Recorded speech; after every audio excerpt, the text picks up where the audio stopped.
प्यारे दर्शकों, वट सावित्री की मुख्य कथा शुरू करने से पहले आइए जानते हैं कि जेठ महीने की अमावस्या इतनी खास क्यों है। प्यारे दर्शकों, अमावस्या की रात भले ही घने अंधेरे वाली होती है, लेकिन हमारे धर्म में इस अंधेरे को अशुभ नहीं बल्कि एक नई और शुभ शुरुआत का प्रतीक माना गया है। इसी पवित्र दिन पर सुहागिन महिलाएं अपने पति की लंबी उम्र के लिए वट सावित्री का व्रत रखती हैं। तो चलिए अब पूरे मन और श्रद्धा के साथ सुनते हैं माता सावित्री और सत्यवान की यह पावन कथा। प्यारे मित्रों, बहुत ही प्राचीन काल की बात है। मद्र देश में अश्वपति नाम के एक अत्यंत प्रतापी और धर्मपरायण राजा राज करते थे। राजा अश्वपति का शासनकाल ऐसा था जहां प्रजा को कोई दुख नहीं था। उनके राज्य में न्याय और सत्य का बोलबाला था। राजा अश्वपति हर सुख सुविधा से संपन्न थे, लेकिन उनके जीवन में एक बहुत बड़ा खालीपन था। उनकी कोई संतान नहीं थी। संतान के बिना राजा को अपना विशाल साम्राज्य सूना लगता था। उन्हें यह चिंता सताने लगी थी कि उनके बाद इस धर्मपरायण राज्य का उत्तराधिकारी कौन होगा। जीवन के इस खालीपन को भरने के लिए राजा ने ईश्वर की शरण में जाने का निश्चय किया। उन्होंने राजसी सुख सुविधाओं का त्याग कर दिया और अपनी पत्नी के साथ मिलकर कठोर तपस्या करने का संकल्प लिया। प्यारे दर्शकों, राजा ने लगातार 18 वर्षों तक देवी सावित्री की कठोर उपासना की। 18 वर्षों का समय कोई छोटा समय नहीं होता। इन वर्षों में राजा ने हर दिन लाखों आहुतियां दी और अपना पूरा ध्यान केवल ईश्वर की भक्ति में लगा दिया। उनकी इस निस्वार्थ और कठोर तपस्या से प्रसन्न होकर एक दिन स्वयं देवी सावित्री उनके सामने प्रकट हुई और उन्होंने राजा को एक अत्यंत तेजस्वी और गुणवान कन्या प्राप्ति का वरदान दिया। कुछ समय बाद राजा अश्वपति के घर एक बहुत ही सुंदर और दिव्य कन्या का जन्म हुआ। क्योंकि यह कन्या देवी सावित्री के आशीर्वाद से प्राप्त हुई थी, इसलिए राजा ने उसका नाम सावित्री ही रखा। सावित्री जैसे जैसे बड़ी होने लगी, उसके रूप और गुणों की चमक पूरे राज्य में फैलने लगी। वह केवल सुंदर ही नहीं बल्कि अत्यंत कुशाग्र बुद्धि वाली और धर्म के मार्ग पर चलने वाली कन्या थी। उसके चेहरे पर एक ऐसा अलौकिक तेज था जिसे देखकर लोग उसे कोई साधारण कन्या नहीं बल्कि साक्षात देवकन्या मानते थे। समय अपनी गति से आगे बढ़ता गया और सावित्री विवाह के योग्य हो गई। लेकिन सावित्री का तेज इतना प्रखर था कि कोई भी राजकुमार उसके सामने आकर विवाह का प्रस्ताव रखने का साहस नहीं जुटा पाता था। यह देखकर राजा अश्वपति को चिंता होने लगी। एक दिन राजा ने सावित्री को अपने पास बुलाया और अत्यंत कोमल स्वर में कहा कि हे पुत्री, अब तुम विवाह के योग्य हो गई हो। हमारे धर्म में कन्या का विवाह सही समय पर होना आवश्यक है, लेकिन तुम्हारे तेज और गुणों के सामने कोई भी राजकुमार आगे आने का साहस नहीं कर पा रहा है। इसलिए मैं तुम्हें यह अधिकार देता हूं कि तुम स्वयं अपने लिए एक योग्य और धर्मपरायण वर की खोज करो। तुम मंत्रियों और सेनापतियों के साथ यात्रा पर जाओ और अपने मन के अनुसार एक योग्य जीवन साथी चुनो। पिता की आज्ञा पाकर सावित्री अपने मंत्रियों और रक्षकों के साथ एक लंबे रथ पर सवार होकर यात्रा पर निकल पड़ी। यह कोई साधारण यात्रा नहीं थी। यह एक आत्मा की दूसरे आत्मा से मिलने की खोज थी। सावित्री ने अनेक राज्यों, भव्य महलों और तीर्थ स्थानों का भ्रमण किया, लेकिन उसे कहीं भी कोई ऐसा व्यक्ति नहीं मिला जो उसके अंतर्मन को छू सके। महलों की चकाचौंध और राजकुमारों का अहंकार उसे बिल्कुल भी आकर्षित नहीं कर पाया। मित्रों, उसका रथ एक घने तपोवन की ओर मुड़ गया। यह वह स्थान था जहां ऋषि मुनि तपस्या करते थे और जहां शांति का वास था। उसी तपोवन में सावित्री की दृष्टि एक ऐसे युवक पर पड़ी जो लकड़ी काट रहा था। उस युवक का नाम सत्यवान था। सत्यवान शाल देश के राजा द्युमत्सेन के पुत्र थे। राजा द्युमत्सेन अब अंधे हो चुके थे और उनके दुश्मनों ने धोखे से उनका राज्य छीन लिया था। अपना सब कुछ खोने के बाद राजा द्युमत्सेन अपनी पत्नी और पुत्र सत्यवान के साथ वन में एक साधारण कुटिया में जीवन बिता रहे थे। सावित्री ने देखा कि सत्यवान अपने अंधे माता पिता की कितनी सेवा कर रहा है। उसके चेहरे पर कोई दुख या निराशा नहीं थी, बल्कि एक अनोखी शांति और चमक थी। सत्यवान लकड़ी काटकर लाता था, कंदमूल फल इकट्ठा करता था और अपने माता पिता की हर संभव सेवा करता था। सावित्री ने सत्यवान की इस निस्वार्थ सेवा, उसके चरित्र की महानता और उसके शांत स्वभाव को देखा तो उसका हृदय सत्यवान से जुड़ गया। सावित्री को यह समझने में एक पल भी नहीं लगा कि असली धन संपत्ति और राज्य नहीं, बल्कि व्यक्ति का चरित्र और उसके संस्कार होते हैं। सावित्री ने मन ही मन सत्यवान को अपना पति स्वीकार कर लिया और अपनी यात्रा समाप्त कर वापस अपने पिता के महल लौट आई।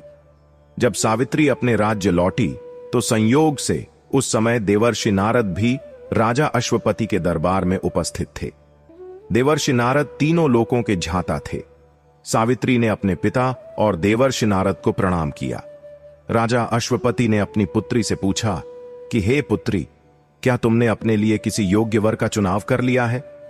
सावित्री ने अत्यंत विनम्रता के साथ कहा कि पिताजी, मैंने तपोवन में रहने वाले अंधे राजा द्युमत्सेन के पुत्र सत्यवान को अपने पति के रूप में चुन लिया है। वे भले ही वन में रहते हैं और उनके पास कोई राज्य नहीं है, लेकिन उनके संस्कार और उनका चरित्र किसी भी चक्रवर्ती सम्राट से बहुत बड़ा है। सावित्री की बात सुनकर देवर्षि नारद अचानक चिंतित हो गए। उनके चेहरे पर चिंता की लकीरें उभर आईं। मित्रों, नारद जी बोले, हे राजन, आपकी पुत्री ने बहुत बड़ी भूल कर दी है। सत्यवान वास्तव में गुणों की खान है। वह रूपवान है, वीर है और अपने माता पिता का परम भक्त है। उसके अंदर कोई भी अवगुण नहीं है, लेकिन उसके भाग्य में एक बहुत बड़ा दोष है। यह सुनकर राजा अश्वपति घबरा गए और उन्होंने पूछा कि हे देवर्षि, ऐसा कौन सा दोष है? नारद जी ने भारी मन से कहा कि राजन, सत्यवान की आयु बहुत कम है। आज से ठीक 1 वर्ष बाद सत्यवान की मृत्यु निश्चित है। उसकी आयु केवल 1 वर्ष ही शेष बची है। मित्रों, यह सुनकर दरबार में सन्नाटा छा गया। राजा अश्वपति के पैरों तले जमीन खिसक गई। जो पिता अपनी पुत्री के लिए एक सुखद भविष्य का सपना देख रहा था, उसके लिए यह खबर किसी वज्रपात से कम नहीं थी। राजा ने तुरंत सावित्री से कहा कि पुत्री, तुमने सुन लिया कि देवर्षि नारद क्या कह रहे हैं। तुम उस सत्यवान को भूल जाओ। मैं तुम्हारा विवाह किसी और महान राजा के साथ कर दूंगा, जिसके साथ तुम अपना पूरा जीवन सुख और शांति से बिता सको। एक पिता होने के नाते मैं तुम्हें जानबूझकर मौत के कुएं में नहीं धकेल सकता। लेकिन प्यारे दर्शकों, सावित्री कोई साधारण कन्या नहीं थी। उसके विचार अत्यंत दृढ़ थे। सावित्री ने बहुत ही शांत लेकिन दृढ़ स्वर में अपने पिता से कहा कि पिताजी, यह शरीर नश्वर है और मृत्यु तो एक न एक दिन सबको आनी है। हमारे शास्त्रों में कहा गया है कि कन्या का दान केवल एक बार होता है। जब मैंने मन, वचन और कर्म से सत्यवान को अपना पति मान लिया है, तो अब मैं किसी और के बारे में सोच भी नहीं सकती। चाहे उनकी आयु 1 वर्ष हो, 1 महीना हो या 1 दिन हो, अब मेरे जीवन की हर सांस सत्यवान के साथ ही जुड़ी है। यदि भाग्य में मृत्यु लिखी है तो मैं उसे भी स्वीकार करूंगी, लेकिन अपने धर्म से पीछे नहीं हटूंगी। सावित्री के इस अटूट निश्चय और ज्ञान भरी बातों को सुनकर राजा अश्वपति और देवर्षि नारद दोनों निशब्द रह गए। वे समझ गए कि सावित्री को उसके निर्णय से डिगाना असंभव है। अंततः राजा ने भारी मन से अपनी सहमति दे दी और पूरे विधि विधान के साथ सावित्री का विवाह सत्यवान के साथ कर दिया गया।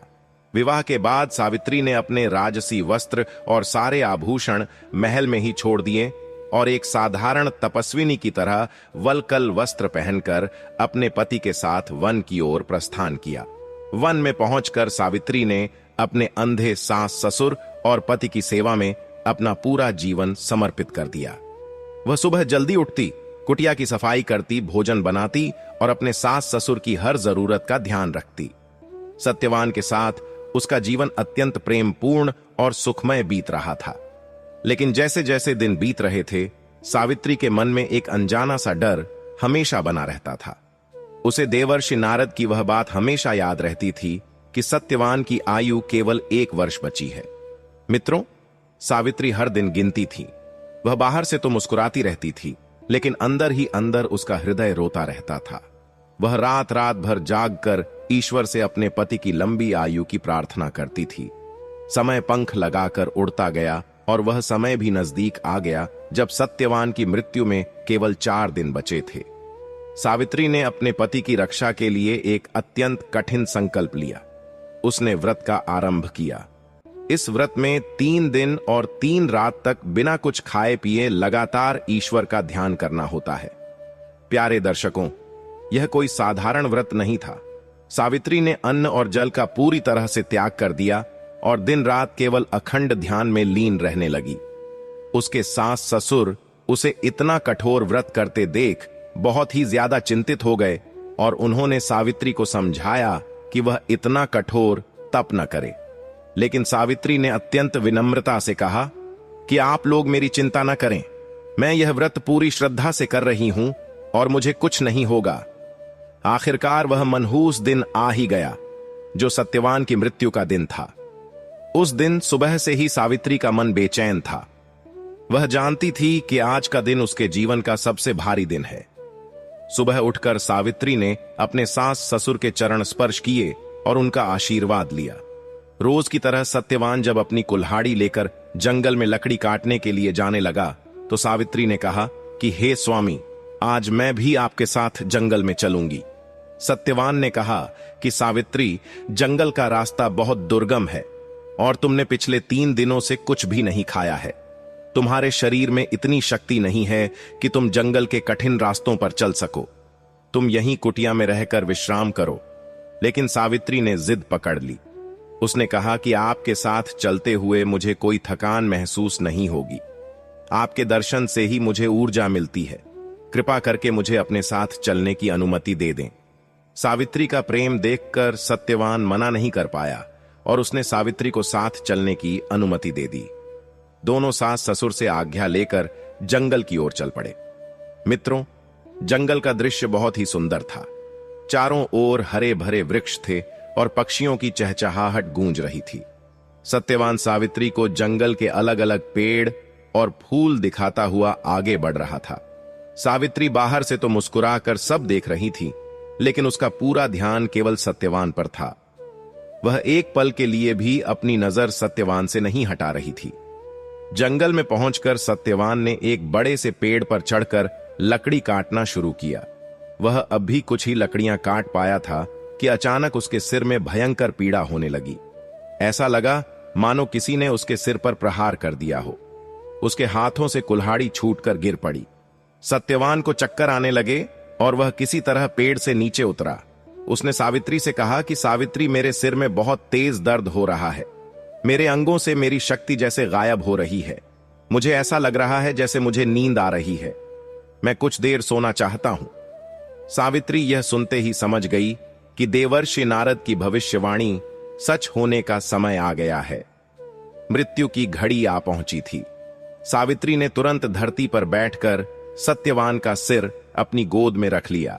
वह सत्यवान के सिर को सहलाने लगी और ईश्वर का स्मरण करने लगी। कुछ ही पलों में सत्यवान की आंखें बंद हो गईं और उसके शरीर की सारी हलचल समाप्त हो गई। उसी समय सावित्री को अपने सामने एक अत्यंत भयंकर और शक्तिशाली आकृति दिखाई दी। उस आकृति ने लाल वस्त्र धारण किए हुए थे और उनके हाथों में एक पाश था। उनके चेहरे पर तेज भी था और एक अजीब सी गंभीरता भी। सावित्री ने अत्यंत सम्मान और साहस के साथ उनसे पूछा कि हे महापुरुष, आप देखने में तो कोई देवता प्रतीत होते हैं। कृपा करके मुझे बताइए कि आप कौन हैं और यहां किस उद्देश्य से पधारे हैं। उस दिव्य पुरुष ने गंभीर स्वर में उत्तर दिया कि हे सावित्री, मैं यमराज हूं। मैं प्राणियों के प्राण हरने वाला मृत्यु का देवता हूं। तुम्हारे पति सत्यवान की आयु समाप्त हो गई है और मैं इसके प्राण अपने साथ ले जाने के लिए आया हूं। यह सुनकर सावित्री ने कहा कि हे धर्मराज, मैंने सुना है कि मनुष्यों के प्राण हरने के लिए आपके दूत आते हैं। फिर आज आप स्वयं मेरे पति के प्राण लेने क्यों आए हैं? यमराज ने उत्तर दिया कि हे सावित्री, तुम्हारा पति सत्यवान अत्यंत धर्मात्मा और गुणों का सागर है। वह कोई साधारण मनुष्य नहीं है। ऐसे पुण्यात्मा को ले जाने का कार्य मेरे साधारण दूत नहीं कर सकते, इसलिए मुझे स्वयं आना पड़ा। इतना कहकर यमराज ने सत्यवान के शरीर से उसके अंगूठे के आकार का प्राण निकाला और उसे अपने पाश में बांधकर दक्षिण दिशा की ओर चल दिए। प्राण निकलते ही सत्यवान का शरीर निर्जीव होकर धरती पर गिर पड़ा। लेकिन सावित्री हार मानने वाली स्त्रियों में से नहीं थी। उसका प्रेम और उसका सतीत्व बहुत शक्तिशाली था। उसने अपने पति के निर्जीव शरीर को वहीं सुरक्षित स्थान पर रखा और यमराज के पीछे पीछे चलने लगी। यमराज को कुछ दूर जाने के बाद महसूस हुआ कि कोई उनके पीछे आ रहा है। उन्होंने मुड़कर देखा तो सावित्री उनके पीछे आ रही थी। यमराज ने सावित्री से कहा कि हे सावित्री, तुम यहां से वापस लौट जाओ। जीवित मनुष्यों का इस मार्ग पर आना वर्जित है। अब सत्यवान का और तुम्हारा साथ केवल यहीं तक था। तुम वापस जाओ और अपने पति का अंतिम संस्कार करो।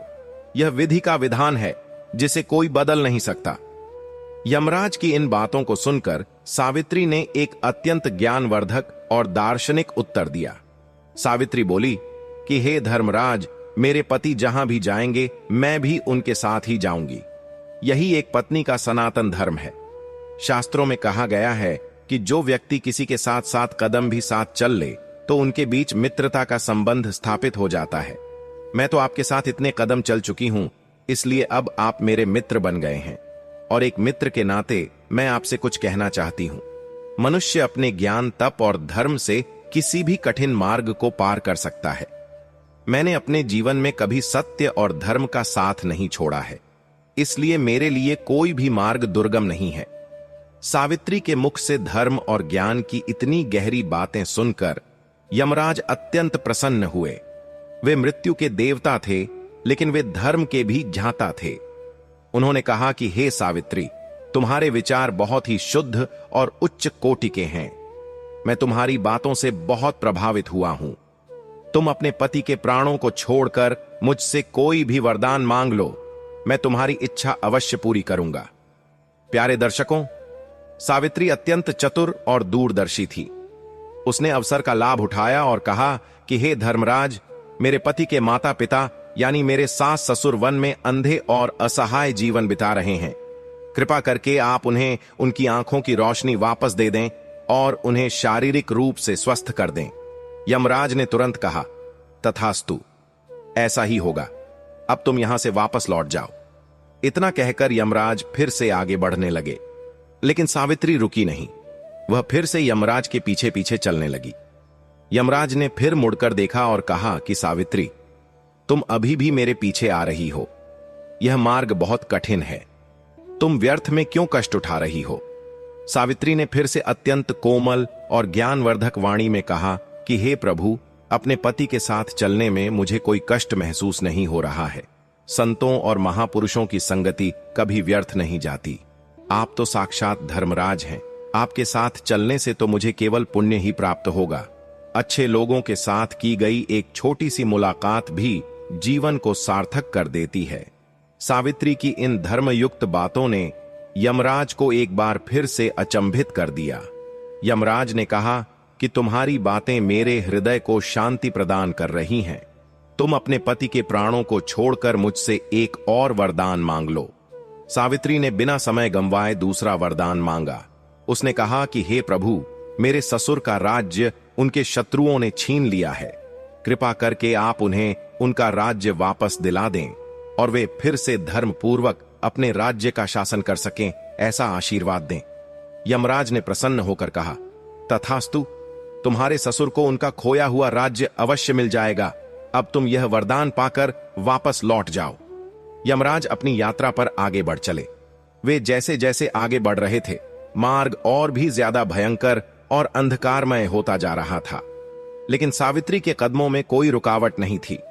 वह बिना डरे यमराज के पीछे चलती रही। यमराज ने देखा कि सावित्री अभी भी उनके पीछे आ रही है। यमराज ने कुछ झुंझलाते हुए लेकिन आदर के साथ कहा कि सावित्री, अब तुम सीमा पार कर रही हो, तुम वापस क्यों नहीं जाती? तब सावित्री ने जीवन और मृत्यु के सबसे गहरे सत्य को उजागर करते हुए कहा कि हे यमदेव, आप प्राणियों के प्राणों का संतुलन बनाए रखते हैं। आप न्याय करते हैं, इसलिए आपको धर्मराज कहा जाता है। संसार में कोई भी व्यक्ति अपने आप से उतना प्रेम नहीं कर सकता जितना संत और महापुरुष दूसरों से करते हैं। आप भी सबके प्रति समान भाव रखते हैं। मेरी आस्था आप पर है। आप जैसे न्यायप्रिय देवता के होते हुए मुझे कोई भय नहीं है। सावित्री की बातों में इतनी मिठास और ज्ञान था कि यमराज का कठोर हृदय भी पिघल गया। उन्होंने कहा कि हे पुत्री, तुम्हारी बातों में जो मिठास है वह मैंने पहले कभी किसी मनुष्य के मुख से नहीं सुनी। तुम्हारी धर्मनिष्ठा से मैं बहुत प्रसन्न हूं। सत्यवान के प्राणों के अलावा तुम मुझसे तीसरा वरदान मांग लो। सावित्री ने इस बार अपने पिता के लिए वरदान मांगा। सावित्री ने कहा कि हे प्रभु, मेरे पिता राजा अश्वपति के पास कोई पुत्र नहीं है जिससे उनका वंश आगे बढ़ सके। आप मेरे पिता को 100 तेजस्वी और गुणवान पुत्रों का वरदान दीजिए। यमराज ने बिना सोचे विचारे तुरंत कह दिया, तथास्तु। तुम्हारे पिता को 100 यशस्वी पुत्र प्राप्त होंगे। अब तुम्हारी सारी इच्छाएं पूरी हो चुकी हैं। अब तुम्हें बिना किसी हट के लौट जाना चाहिए। यमराज तेजी से आगे बढ़ने लगे। उन्हें लगा कि अब सावित्री वापस लौट जाएगी, लेकिन सावित्री के मन में तो कुछ और ही था। वह अपने पति के बिना वापस कैसे जा सकती थी। वह लगातार यमराज के पीछे चलती रही। यमराज ने जब फिर से सावित्री को पीछे आते देखा तो वे हैरान रह गए। उन्होंने कहा कि सावित्री, तुम बहुत जिद्दी हो। तुम इतनी दूर आ गई हो जहां तक कोई भी जीवित प्राणी नहीं आ सकता। अब तुम्हें हर हाल में वापस जाना ही होगा।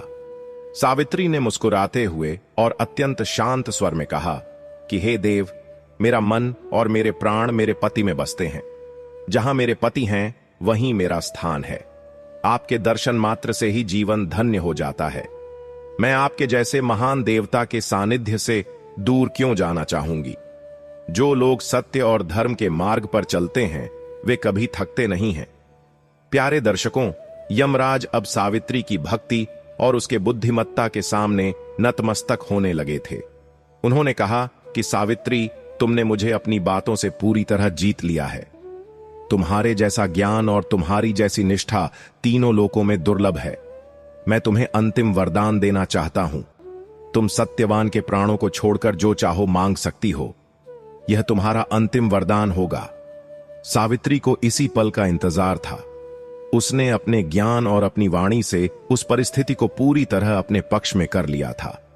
सावित्री ने हाथ जोड़कर और सिर झुकाकर अत्यंत चातुर्य के साथ कहा कि हे प्रभु, यदि आप मुझ पर वास्तव में प्रसन्न हैं और मुझे वरदान देना चाहते हैं तो मुझे यह वरदान दीजिए कि मुझे मेरे पति सत्यवान से 100 बलवान और यशस्वी पुत्रों की प्राप्ति हो, जिससे मेरा वंश आगे बढ़ सके। यमराज उस समय सावित्री की बातों में इतने मग्न थे कि उन्होंने बिना गहराई से सोचे विचारे कह दिया, तथास्तु। ऐसा ही होगा सावित्री, तुम्हें 100 तेजस्वी पुत्र प्राप्त होंगे। अब तो तुम्हें संतुष्ट होकर वापस लौट जाना चाहिए। यमराज आगे बढ़ने लगे, लेकिन उन्होंने देखा कि सावित्री अभी भी उनके साथ ही खड़ी है और मुस्कुरा रही है।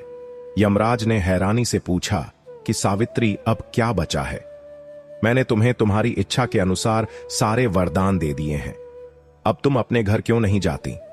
तब सावित्री ने अत्यंत विनम्रता लेकिन आत्मविश्वास के साथ कहा कि हे धर्मराज, आप न्याय के देवता हैं।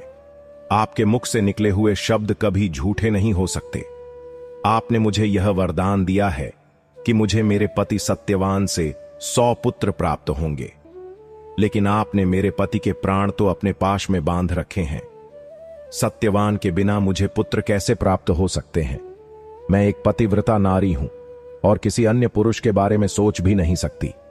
यदि आप मेरे पति के प्राण ले जाएंगे तो आपका दिया हुआ वरदान झूठा साबित हो जाएगा, और यदि आपका वरदान सच होना है तो आपको मेरे पति के प्राण लौटाने ही होंगे। अब आप ही बताइए कि आपके वचनों का क्या होगा। प्यारे दर्शकों, सावित्री की इस अद्भुत तर्कपूर्ण और ज्ञान से भरी बात को सुनकर यमराज पूरी तरह से निरत्तर हो गए। वे समझ गए कि सावित्री ने अपने पातिव्रत धर्म, अपने ज्ञान और अपनी सूझबूझ से स्वयं मृत्यु के देवता को धर्म संकट में डाल दिया है। यमराज के मुख पर एक मधुर मुस्कान आ गई। वे सावित्री की बुद्धिमत्ता और उसके अडिग प्रेम के सामने हार मान चुके थे। यमराज ने कहा कि धन्य हो सावित्री, धन्य है तुम्हारी बुद्धिमत्ता और धन्य है तुम्हारा पातिव्रत धर्म। तुमने आज सिद्ध कर दिया कि एक सच्ची और धर्मपरायण नारी के संकल्प के सामने स्वयं मृत्यु को भी झुकना पड़ता है। मैं तुम्हारे तर्कों के सामने हार स्वीकार करता हूं। तुम्हारे जैसा पवित्र प्रेम और ज्ञान संसार में अद्वितीय है। मैं सत्यवान को जीवन दान देता हूं। प्यारे दर्शकों, यह कहकर यमराज ने अपने पाश से सत्यवान के प्राणों को मुक्त कर दिया। प्राण मुक्त होते ही यमराज ने सावित्री को आशीर्वाद देते हुए कहा कि हे सावित्री, तुम्हारा पति सत्यवान अब तुम्हारे साथ दीर्घायु जीवन व्यतीत करेगा। वह 400 वर्षों तक राज्य करेगा और तुम्हारे 100 पुत्र होंगे जो तुम्हारे नाम से जाने जाएंगे। तुम्हारा नाम इस संसार में अमर हो जाएगा और युगों युगों तक तुम्हारी यह कथा लोगों को धर्म और सत्य का मार्ग दिखाएगी। जो भी नारी तुम्हारे इस व्रत को धारण करेगी और इस कथा को सुनेगी, उसका सुहाग हमेशा सुरक्षित रहेगा और उसके जीवन के सारे कष्ट दूर हो जाएंगे। इतना कहकर यमराज अंतर्ध्यान हो गए। प्यारे दर्शकों, अब सावित्री तुरंत उस स्थान पर पहुंच गई जहां सत्यवान का निर्जीव शरीर पड़ा हुआ था। सावित्री ने सत्यवान का सिर अपनी गोद में रख लिया। जैसे ही सत्यवान के शरीर में प्राण लौटे, वह एक लंबी सांस लेकर उठ बैठा। ऐसा लग रहा था जैसे वह कोई बहुत गहरी नींद से जाग उठा हो। सत्यवान ने अपनी आंखें मलीं और सावित्री की ओर देखकर कहा कि सावित्री, मुझे बहुत गहरी नींद आ गई थी। मुझे ऐसा लगा जैसे कोई भयंकर पुरुष मुझे जबरदस्ती अपने साथ घसीट कर ले जा रहा था। क्या वह कोई सपना था? सावित्री ने मुस्कुराते हुए अपने आंसू पोंछे और कहा कि स्वामी, वह कोई सपना नहीं था, बल्कि साक्षात यमराज थे जो आपके प्राण लेने आए थे। लेकिन अब संकट टल चुका है और भगवान की कृपा से सब कुछ ठीक हो गया है। रात बहुत हो चुकी है और चारों तरफ अंधकार फैल गया है। हमारे माता पिता कुटिया में हमारी प्रतीक्षा कर रहे होंगे। हमें शीघ्र ही लौटना चाहिए। सत्यवान और सावित्री दोनों ने मिलकर ईश्वर का धन्यवाद किया और अपनी कुटिया की ओर चल पड़े। इधर कुटिया में एक बहुत बड़ा चमत्कार हो चुका था। यमराज के पहले वरदान के प्रभाव से सत्यवान के पिता राजा द्युमत सेन की आंखों की रोशनी वापस आ गई थी। वे अपनी आंखों से सब कुछ स्पष्ट देख सकते थे। जब सावित्री और सत्यवान कुटिया में पहुंचे तो उनके माता पिता की खुशी का ठिकाना नहीं रहा। उन्होंने अपने पुत्र और पुत्रवधू को गले लगा लिया। उसी रात एक और चमत्कार हुआ। शाल देश से राजा द्युमत सेन के कुछ मंत्री और सेनापति उन्हें ढूंढते हुए वन में आए।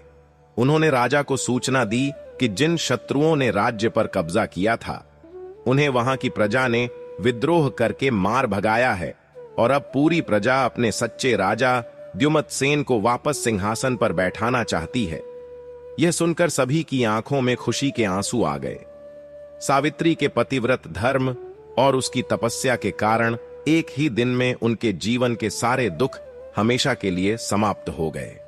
अगली सुबह पूरे सम्मान के साथ राजा द्युमत सेन अपनी पत्नी पुत्र सत्यवान और पुत्रवधू सावित्री के साथ अपने राज्य वापस लौट गए। उन्होंने फिर से अपना राज्य संभाल लिया। उधर सावित्री के पिता राजा अश्वपति को भी यमराज के वरदान के फलस्वरूप 100 तेजस्वी पुत्रों की प्राप्ति हुई, जिससे उनका वंश भी आगे बढ़ा। सत्यवान और सावित्री ने कई वर्षों तक सुखपूर्वक राज्य किया और उनके भी 100 पुत्र हुए। प्यारे दर्शकों, यह कहानी केवल एक बहुत पुरानी कहानी नहीं है, बल्कि यह हमारे जीवन के लिए एक बहुत बड़ा संदेश है। सावित्री की कहानी हमें यह सिखाती है कि जीवन में चाहे कितनी भी बड़ी चुनौती क्यों ना आ जाए, यदि हमारे इरादे मजबूत हैं, हमारे विचार शुद्ध हैं और हमारा मार्ग सत्य का है, तो हम किसी भी विपत्ति का सामना कर सकते हैं। एक सच्ची निष्ठा और प्रेम में इतनी शक्ति होती है कि वह मृत्यु को भी वापस लौटा सकती है। प्यारे दर्शकों, वट सावित्री का व्रत केवल एक परंपरा नहीं है, बल्कि यह उस असीम प्रेम और संकल्प का प्रतीक है जो एक जीवन साथी दूसरे जीवन साथी के लिए रखता है। वट वृक्ष की जड़ें बहुत गहरी होती हैं और उसकी आयु बहुत लंबी होती है। उसी तरह यह व्रत भी पति पत्नी के रिश्ते को वट वृक्ष की तरह गहरा, मजबूत और दीर्घायु बनाता है। इस व्रत को करने से और इस कथा को सुनने से जीवन में सुख, शांति और समृद्धि का आगमन होता है। प्यारे दर्शकों, अब आगे एक और कहानी सुनिए। मित्रों, प्राचीन काल में एक नगर में एक अत्यंत धर्मपरायण स्त्री अपने परिवार के साथ निवास करती थी। वह स्वभाव से बहुत ही अच्छी थी और ईश्वर में उसकी गहरी आस्था थी, परंतु अज्ञानता के कारण उसके भीतर एक ऐसी आदत पड़ गई थी जो आध्यात्मिक नियमों के विरुद्ध थी। वह हर अमावस्या के दिन स्नान और ध्यान तो करती थी, परंतु पूजा और व्रत का संकल्प पूर्ण होने से पहले ही वह भोजन ग्रहण कर लेती थी अध्यात्म में यह माना जाता है कि जब तक आप उस परम शक्ति को अपना समर्पण अर्पित नहीं कर देते, तब तक भौतिक शरीर को तृप्त करना उचित नहीं है। धीरे धीरे समय बीतता गया और इस छोटे से प्रतीत होने वाले नियम के उल्लंघन का प्रभाव उसके जीवन पर पड़ने लगा। उसके घर से सुख और शांति विदा होने लगी। परिवार के सदस्य अक्सर बीमार पड़ने लगे और जो धन संपदा उसने अपने परिश्रम से अर्जित की थी, वह भी धीरे धीरे नष्ट होने लगी। वह स्त्री अत्यंत व्याकुल हो उठी और उसे समझ नहीं आ रहा था कि उसकी भक्ति में ऐसी कौन सी कमी रह गई है जिसके कारण उसे इतने बड़े कष्टों का सामना करना पड़ रहा है।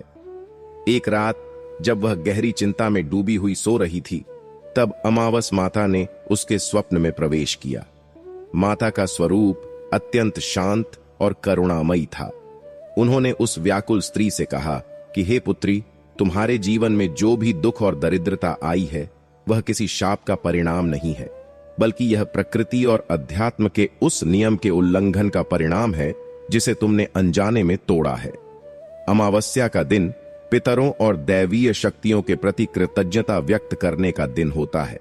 जब तुम ईश्वर को भोग लगाए बिना और अपना व्रत पूर्ण किए बिना ही भोजन ग्रहण कर लेती हो, तो उस दिन की सारी सकारात्मक ऊर्जा नष्ट हो जाती है। यह सुनकर उस स्त्री को अपनी भूल का आभास हुआ। उसकी आंखों से पश्चाताप के आंसू बहने लगे। उसने उसी क्षण संकल्प लिया कि अब से वह हर अमावस्या को पूर्ण विधि विधान से व्रत रखेगी और जब तक उसकी पूजा संपन्न नहीं हो जाती, वह अन्न का एक दाना भी ग्रहण नहीं करेगी। अगली सुबह उठकर उसने अपने घर को स्वच्छ किया और पूरे दिन निर्जल उपवास रखकर संध्या के समय अमावस माता की पूजा की। उसकी सच्ची निष्ठा और पश्चाताप को देखकर दैवीय शक्तियां पुण्य उस पर प्रसन्न हुई और कुछ ही समय में उसका घर फिर से सुख शांति और धन धान्य से भर गया। यह छोटी सी कथा हमें यह गहरा ज्ञान देती है कि जीवन में नियम और संयम का कितना बड़ा महत्व है।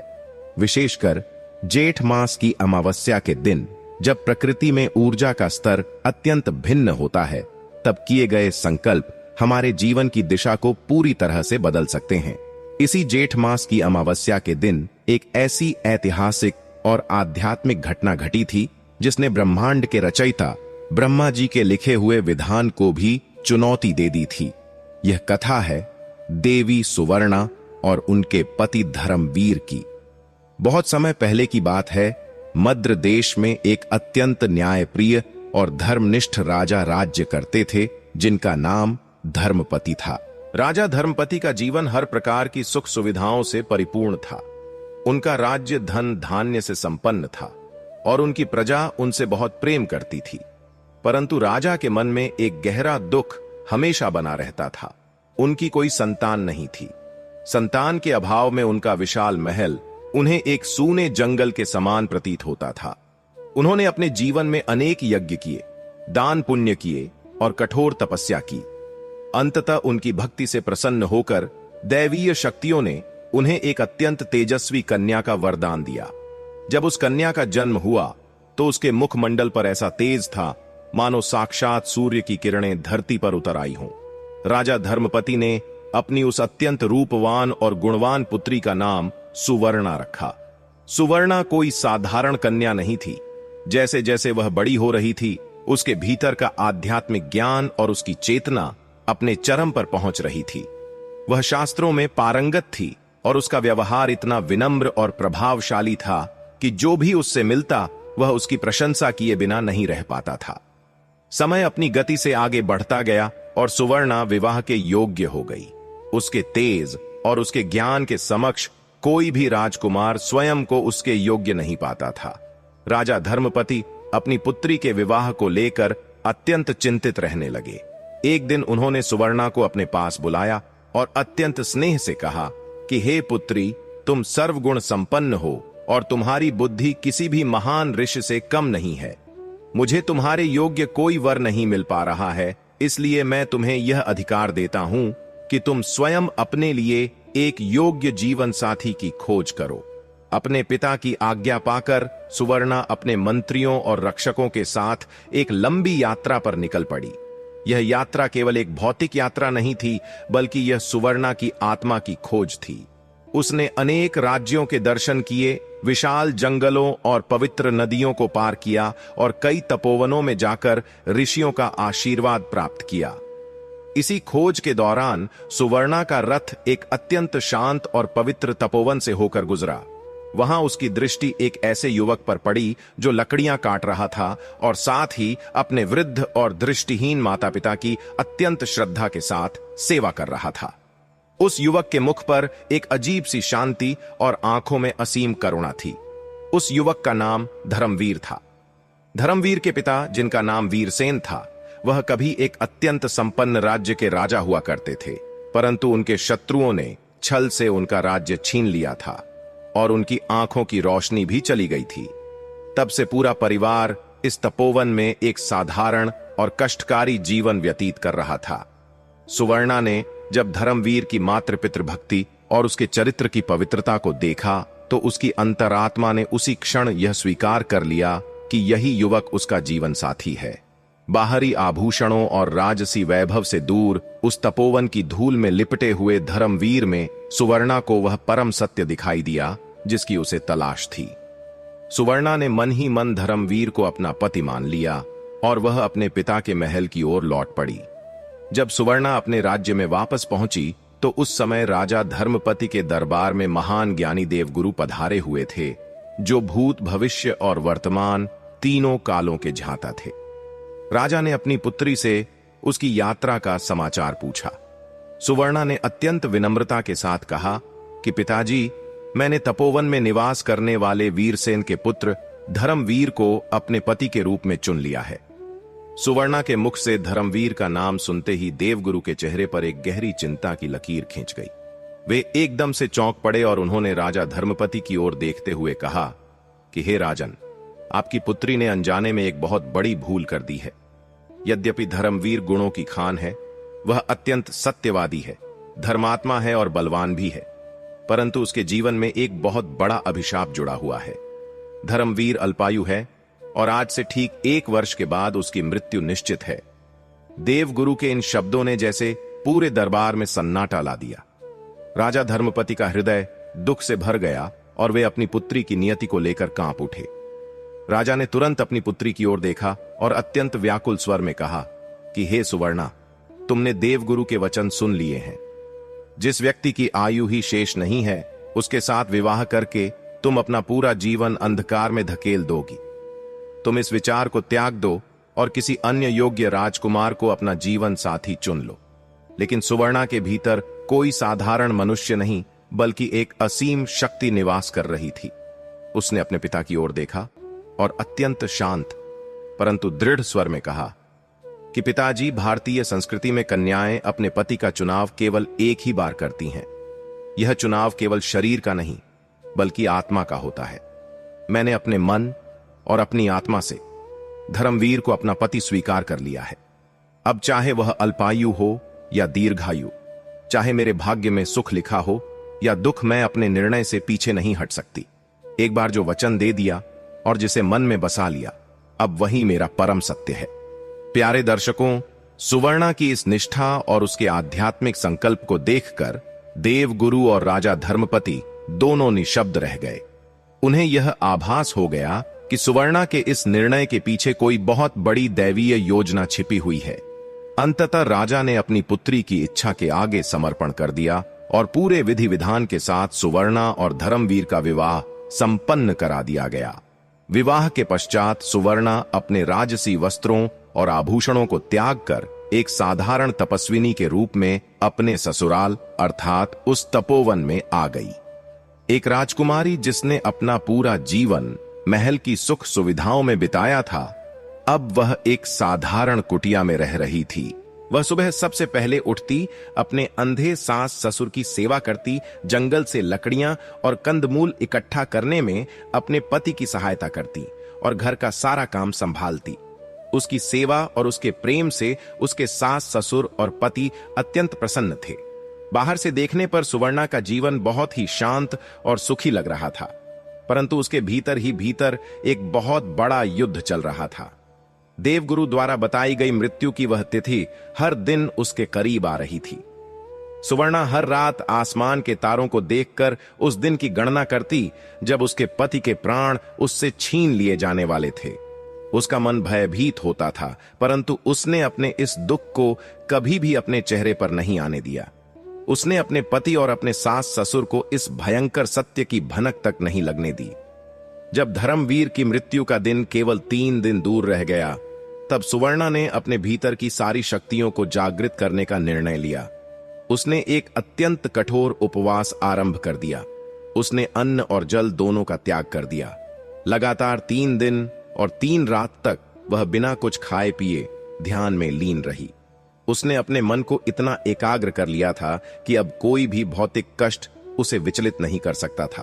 उसके सास ससुर उसके इस कठोर व्रत को देखकर चिंतित हुए और उन्होंने उससे भोजन करने का आग्रह किया, परंतु सुवर्णा ने अत्यंत मधुर स्वर में कहा कि यह मेरे जीवन का एक विशेष अनुष्ठान है और यह संकल्प पूर्ण होने के बाद ही मैं कुछ ग्रहण करूंगी। अंततः वह जेठ मास की अमावस्या का दिन आ ही गया, जो देवगुरु की गणना के अनुसार धर्मवीर के जीवन का अंतिम दिन था। सुबह उठकर सुवर्णा ने अपने नित्य कर्म पूरे किए देवताओं की पूजा की और अपने सास ससुर के चरण स्पर्श करके उनका आशीर्वाद लिया। हर दिन की तरह उस दिन भी धर्मवीर कुल्हाड़ी लेकर लकड़ियां काटने के लिए जंगल की ओर जाने लगा। उस दिन सुवर्णा ने अपने पति से कहा कि हे स्वामी, आज मेरा भी मन इस प्राकृतिक सौंदर्य को देखने का हो रहा है। मैं भी आपके साथ जंगल में चलना चाहती हूं। धर्मवीर ने उसे समझाते हुए कहा कि वन का मार्ग बहुत ऊबड़ खाबड़ और कांटों से भरा हुआ है और तुम पिछले 3 दिनों से कठोर उपवास पर हो। तुम्हारे शरीर में इतनी शक्ति नहीं है कि तुम वन की इस कठिन यात्रा को सहन कर सको। परंतु सुवर्णा के आग्रह के आगे धर्मवीर को झुकना पड़ा। दोनों पति पत्नी एक साथ घने जंगल की ओर चल पड़े। जंगल में पहुंचकर धर्मवीर ने एक विशाल और पुराने पेड़ को देखा और लकड़ी काटने के लिए उस पर चढ़ गया। सुवर्णा नीचे खड़ी होकर प्रकृति को निहार रही थी, परंतु उसकी दृष्टि बार बार चारों दिशाओं में घूम रही थी, क्योंकि वह जानती थी कि आज काल का आगमन होने वाला है। अचानक पेड़ पर लकड़ी काटते हुए धर्मवीर के सिर में एक असहनीय और भयंकर पीड़ा उठने लगी। उसके हाथों से कुल्हाड़ी छूट गई और वह दर्द से कराहता हुआ किसी तरह पेड़ से नीचे उतरा। उसने सुवर्णा से कहा कि मेरे सिर में इतना तेज दर्द हो रहा है मानो कोई मेरे प्राण खींच रहा हो। मैं अब खड़ा नहीं रह सकता, मुझे नींद आ रही है। सुवर्णा तुरंत समझ गई कि वह डरावना क्षण अब आ चुका है। उसने बिल्कुल भी समय नष्ट नहीं किया और वहीं जमीन पर बैठकर अपने पति के सिर को अपनी गोद में रख लिया। वह धीरे धीरे उसके सिर को सहलाने लगी। सुवर्णा की गोद में सिर रखते ही धर्मवीर अचेत हो गया। चारों ओर का वातावरण अचानक एकदम से शांत हो गया। पक्षियों ने चहचहाना बंद कर दिया और हवा का चलना भी रुक गया। तभी सुवर्णा ने देखा कि वहां एक अत्यंत विशाल और भयंकर आकृति प्रकट हुई। उन्होंने लाल रंग के वस्त्र धारण किए हुए थे। उनकी आंखें सूर्य के समान लाल और ज्वलंत थीं और उनके हाथ में एक भयानक पाश था। वह कोई और नहीं बल्कि स्वयं मृत्यु के देवता धर्मराज थे। सुवर्णा ने अपने पति के सिर को धीरे से जमीन पर रखा और खड़ी होकर अत्यंत सम्मान और निर्भयता के साथ धर्मराज को प्रणाम किया। सुवर्णा ने उनसे पूछा कि हे देव, आप कौन हैं और यहां किस उद्देश्य से पधारे हैं? धर्मराज ने गंभीर और भारी स्वर में उत्तर दिया कि हे देवी, मैं मृत्यु का देवता धर्मराज हूं। तुम्हारे पति धर्मवीर की आयु अब समाप्त हो चुकी है और मैं इसके प्राणों को अपने साथ ले जाने के लिए आया हूं।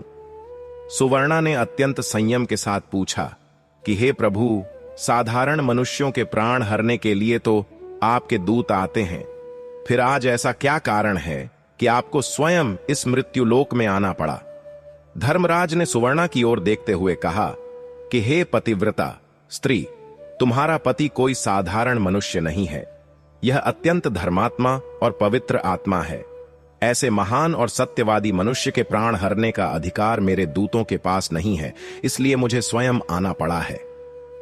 यह कहकर धर्मराज ने अपने पाश से धर्मवीर के शरीर से उसके अंगूठे के आकार के सूक्ष्म प्राणों को निकाल लिया और उसे लेकर दक्षिण दिशा की ओर चल पड़े। प्राणों के निकलते ही धर्मवीर का शरीर पूरी तरह से निर्जीव और ठंडा पड़ गया। धर्मराज अपने मार्ग पर आगे बढ़ रहे थे, लेकिन कुछ ही कदम चलने के बाद उन्हें अपने पीछे किसी के चलने की आहट सुनाई दी। उन्होंने मुड़कर देखा तो सुवर्णा उनके पीछे पीछे चली आ रही थी। धर्मराज ने उसे रोकते हुए कहा कि हे देवी, तुम मेरे पीछे क्यों आ रही हो? तुम्हारे पति का शरीर वहां पड़ा है। अब तुम्हें वापस लौट जाना चाहिए और अपने पति के अंतिम संस्कार की तैयारी करनी चाहिए। मनुष्य का साथ केवल मृत्यु तक ही होता है और अब तुम्हारा और इसका संबंध टूट चुका है।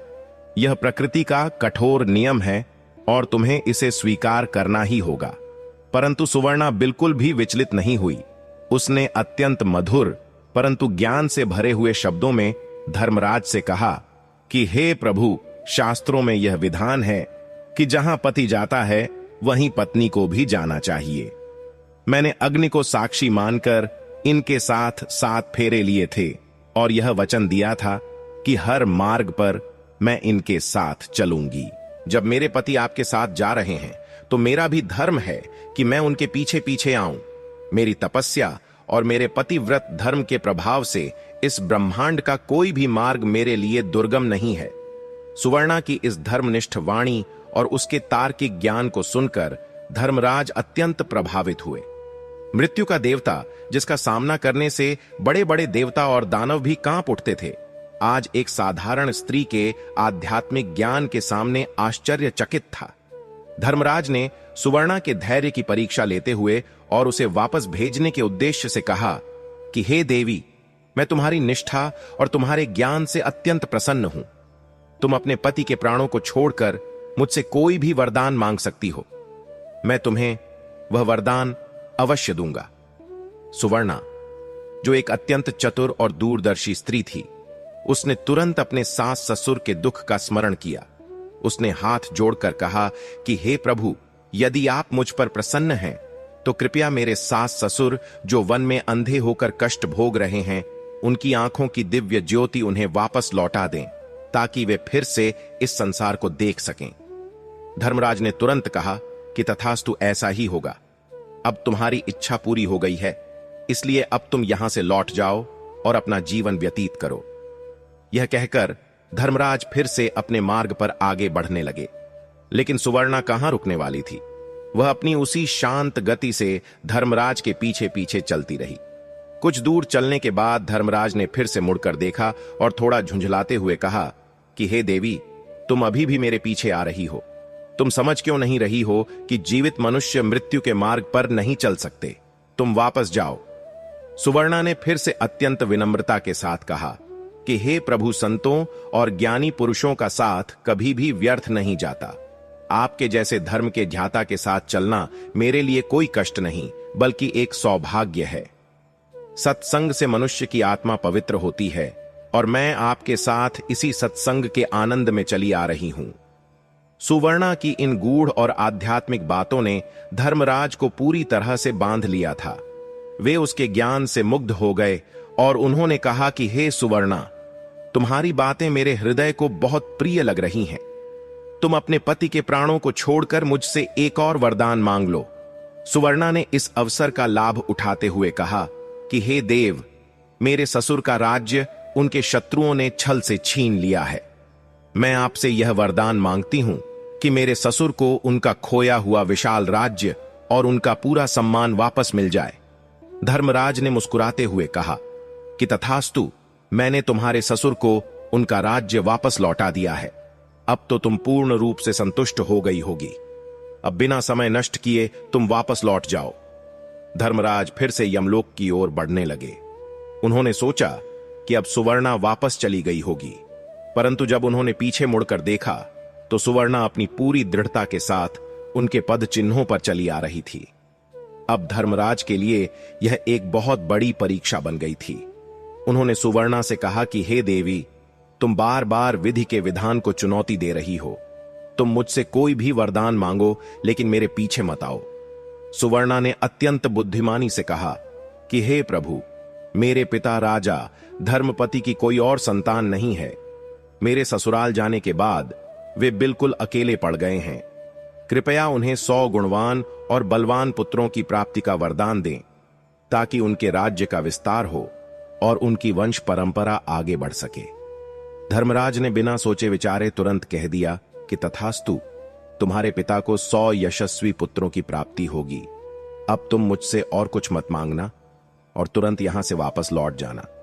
धर्मराज ने अपनी गति और तेज कर दी।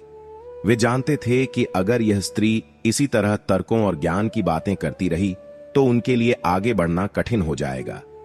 लेकिन सुवर्णा भी अपने तप की ऊर्जा से निरंतर उनके पीछे चलती रही। धर्मराज अब सचमुच परेशान हो गए। उन्होंने रुककर एक गहरी सांस ली और सुवर्णा की आंखों में देखते हुए कहा कि तुम एक बहुत ही असाधारण और हट्ठी स्त्री हो। मैं तुम्हारी इस अटूट भक्ति से हार मान चुका हूं।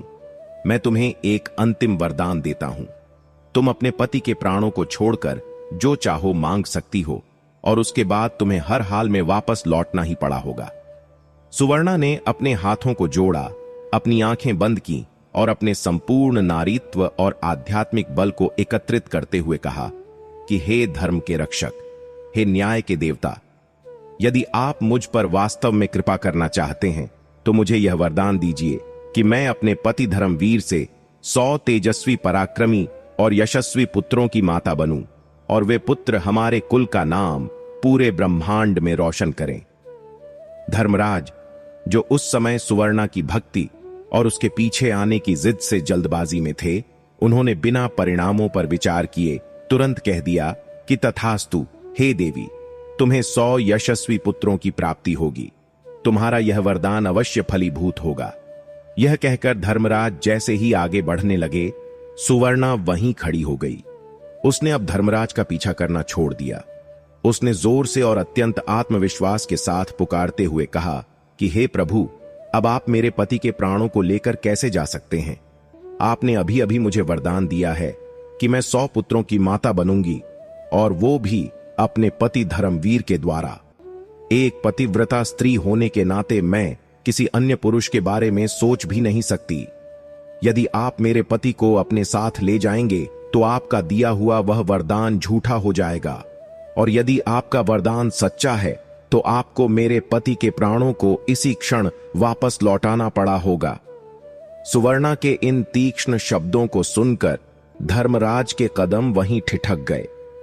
वे अचानक पूरी तरह से शांत हो गए।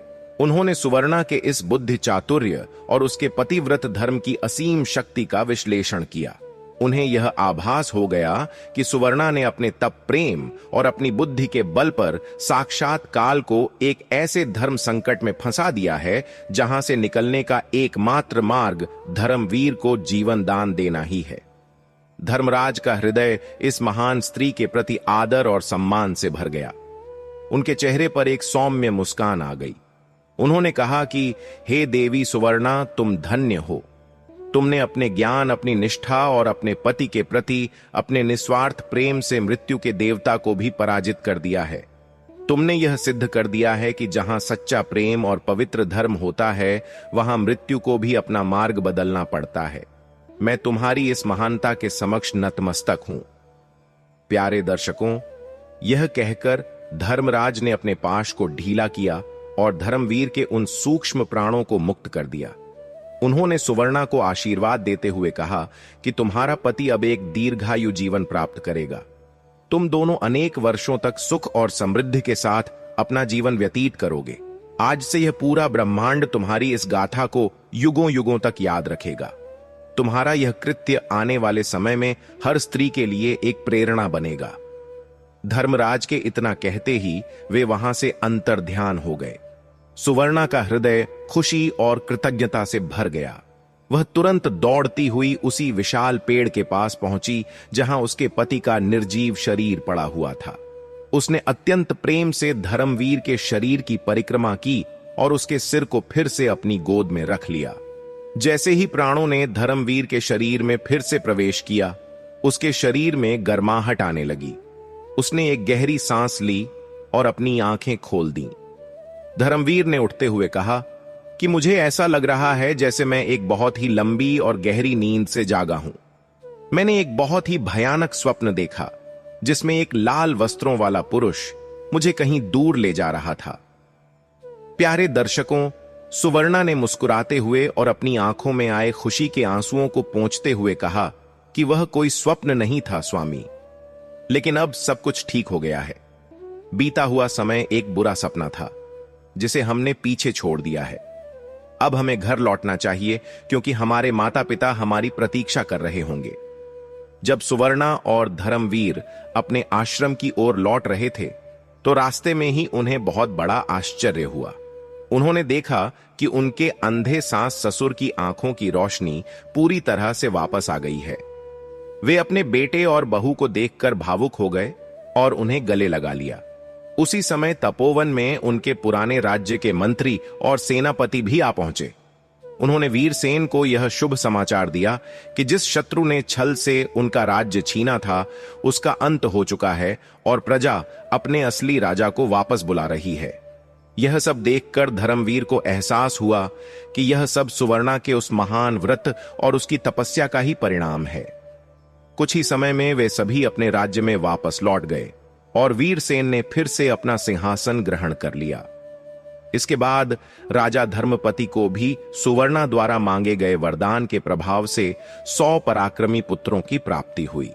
सुवर्णा और धर्मवीर ने एक लंबा, सुखी और अत्यंत समृद्ध जीवन व्यतीत किया और समय आने पर सुवर्णा ने भी 100 तेजस्वी पुत्रों को जन्म दिया। इस प्रकार एक स्त्री के दृढ़ संकल्प ने 4 अलग अलग असंभव कार्यों को संभव कर दिखाया। उसने अपने पिता का वंश बढ़ाया, अपने ससुर का राज्य और दृष्टि वापस दिलाई और अपने पति को काल के मुख से खींच लाई। सुवर्णा की इसी महान तपस्या और विजय की स्मृति में वट सावित्री का यह परम पावन व्रत रखा जाता है।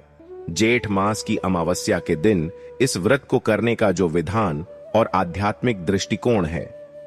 प्यारे दर्शकों, इस दिन स्त्रियां सुबह जल्दी उठकर स्नान करती हैं और स्वच्छ वस्त्र धारण करके पूरे 16 श्रृंगार करती हैं।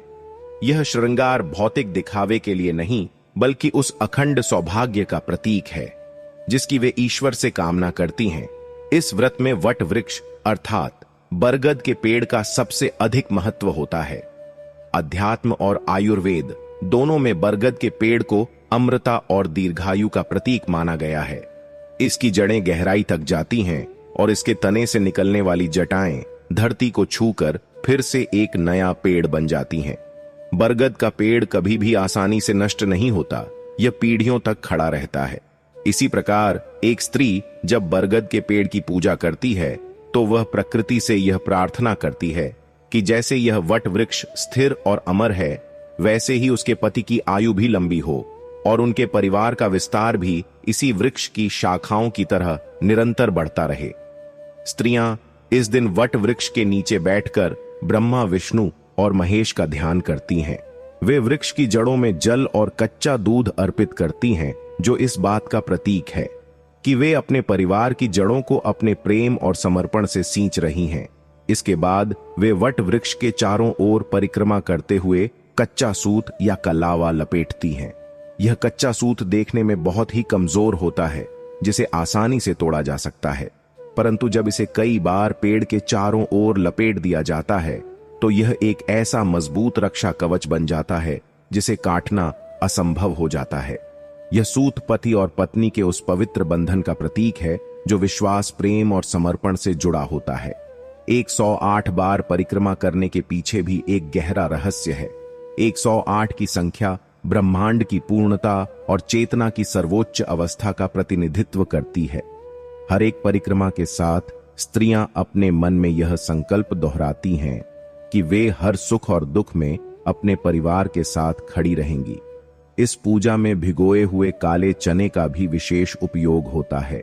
काले चने नवजीवन और बीज रूपी उत्पत्ति का प्रतीक हैं, जिन्हें प्रसाद के रूप में ग्रहण करके स्त्रियां अपने भीतर एक नई ऊर्जा का संचार करती हैं। प्यारे दर्शकों, यह व्रत केवल एक शारीरिक उपवास नहीं है बल्कि यह मन और आत्मा का शुद्धिकरण है।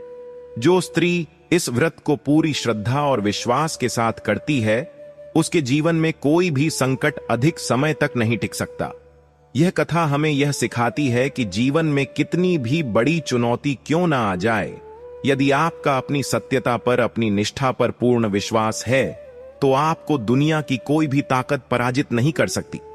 सुवर्णा ने केवल रोकर या भाग्य को कोसकर हार नहीं मानी, बल्कि उसने अपने ज्ञान, अपने साहस और अपने धर्म का उपयोग करके अपने लिए एक नई नियति का निर्माण किया।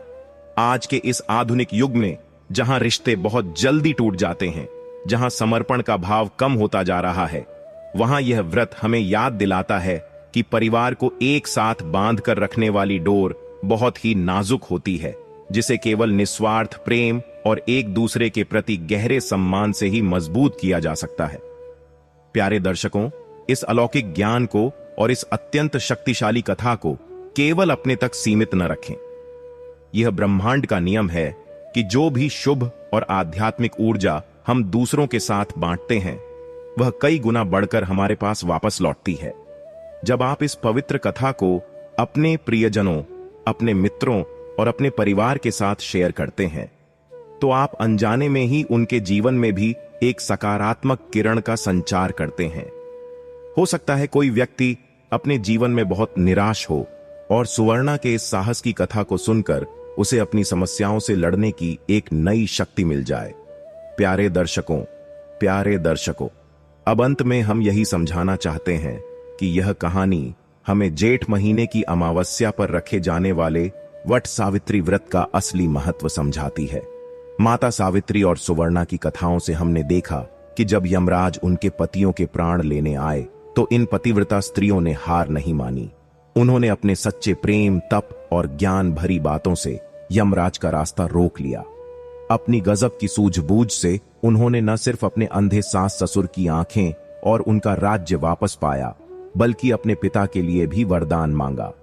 सबसे खास बात तो यह है कि उन्होंने अपने ही पति से 100 पुत्रों का वरदान मांगकर यमराज को ऐसे धर्म संकट में डाल दिया कि यमराज को मजबूर होकर उनके पतियों को जीवन दान देना ही पड़ा। प्यारे दर्शकों, अगर एक नारी का संकल्प मजबूत हो और वह सत्य के रास्ते पर चले, तो वह साक्षात मौत को भी हरा सकती है। वट वृक्ष की पूजा कोई साधारण पूजा नहीं है, बल्कि यह पति पत्नी के रिश्ते को बरगद के पेड़ की तरह ही मजबूत, गहरा और हमेशा के लिए अमर बनाने का प्रतीक है। धन्यवाद।